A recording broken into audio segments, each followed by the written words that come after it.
Good morning, afternoon, evening, or nighttime, wherever and whenever you may be watching. Thanks for clicking and joining me and Floss, the cat, today. Kari is also here, but she's a little bit more camera shy at the moment. Today's video is going to be talking about 3 fragrances that I think really, truly encapsulate being mass appealing. Mass appealing is a term that gets thrown around a lot on fragrance reviews. I do it all the time. And that's because I believe that it is, like the last video I reviewed, Green Irish Tweed by Creed, and I think that it is mass appealing. I think a lot of people will like it, but will the vast majority of people like it? And when I say that, I mean people who may not even be into perfume, they may not even like fragrances. So what I went through my collection and I tried to find the most neutral, just people would struggle to dislike it, you know what I mean? There's no elements that are strong enough. Anyway, you get what I mean. Let's get into the list. There is one quick honourable mention kind of thing, but I don't own a bottle of it, and that is Another 13 by Le Labo.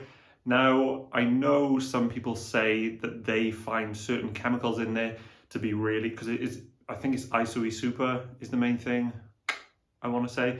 But yeah, some people find it to be piercing to the nose. I don't get that. What I get is this really beautiful, just enhancer. It smells like fresh air / paper / skin.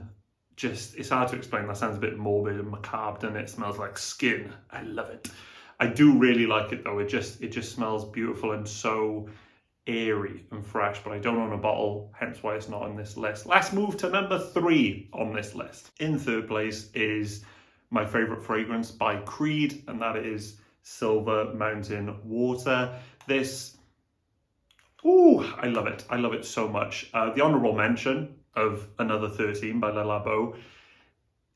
This kind of has elements of it to me because it just smells, it's called Silver Mountain Water. It's meant to resemble a fresh mountain stream. So it's meant to be fresh and airy and like mountain air. And I get that from this, especially after sort of like half hour to an hour. In the opening of this fragrance, some people describe it having an inky note, like a bit of a sharp ink kind of thing going on, like a metallicness. I personally think it adds to it and I really like it, but in the context of this video and fragrances that are mass appealing, that may put people off. You know, that opening may not be for everybody, hence why it's number 3. But as I said, after that half hour to an hour mark, the notes of tea and blackcurrant come through, and that tea is just a calming sort of note. Silver Mountain Water, I think is brilliant. I think it just conveys that fresh mountain air, but the first half hour may be a bit challenging for some with that sharp metallic note. In the second spot, guys, is one of my favorite fragrances of all time, and that is Un Jardin sur le Nil by the house Hermes. This is a very special fragrance to me. I haven't put too much of a dent in it, but it is one that I will repurchase, and the price is great as well. You can get it for like £50 for 100ml. But yeah.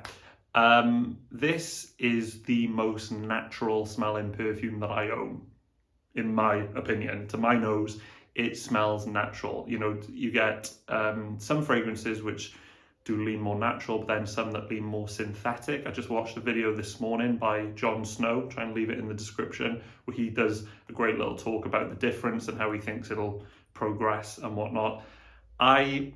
I do think that I would lean more towards natural smelling fragrances, but I don't know exactly how natural they are. But this one is just so fresh and vegetal, but not in a dark, dank way. Like you get some fragrances like Bat by Zoologist, which go for like earth and wet earth.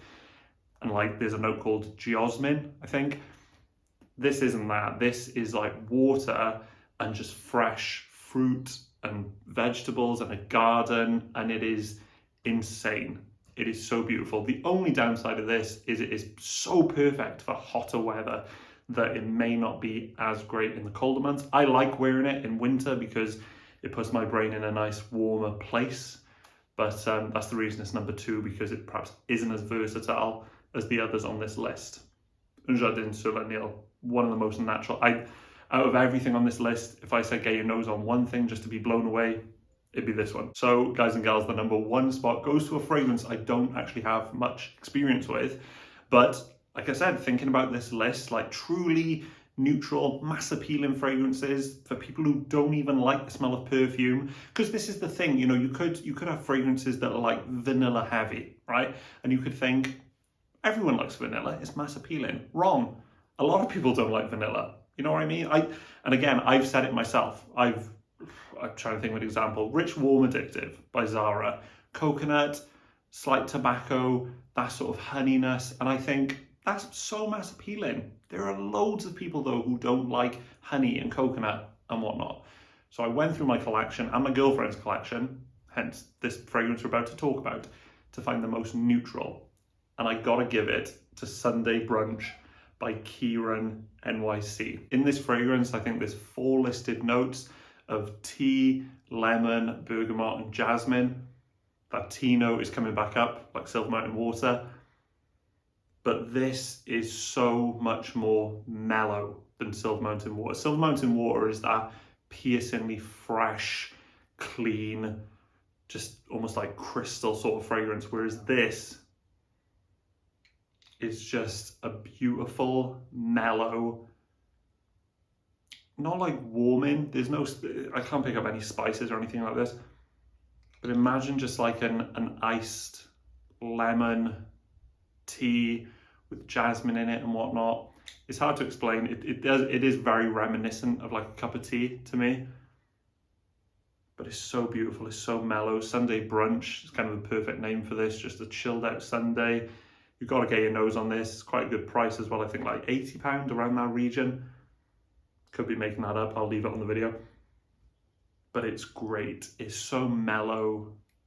The tea is the star of the show. The lemon adds a little bit of citrus, but by no means is it a citrus bomb. The jasmine is there, but it doesn't make it a floral fragrance.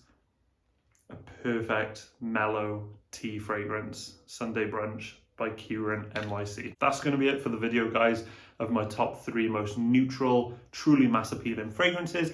If you want to add anything else to the list, if you've got your own top 3, please leave it in the comments. I think the next video I'll do will be the complete opposite, and I'll do the top 3 most polarizing fragrances that I own. But yeah, if you like this video, feel free to share, like, leave a comment. Catch you on the next one. Peace.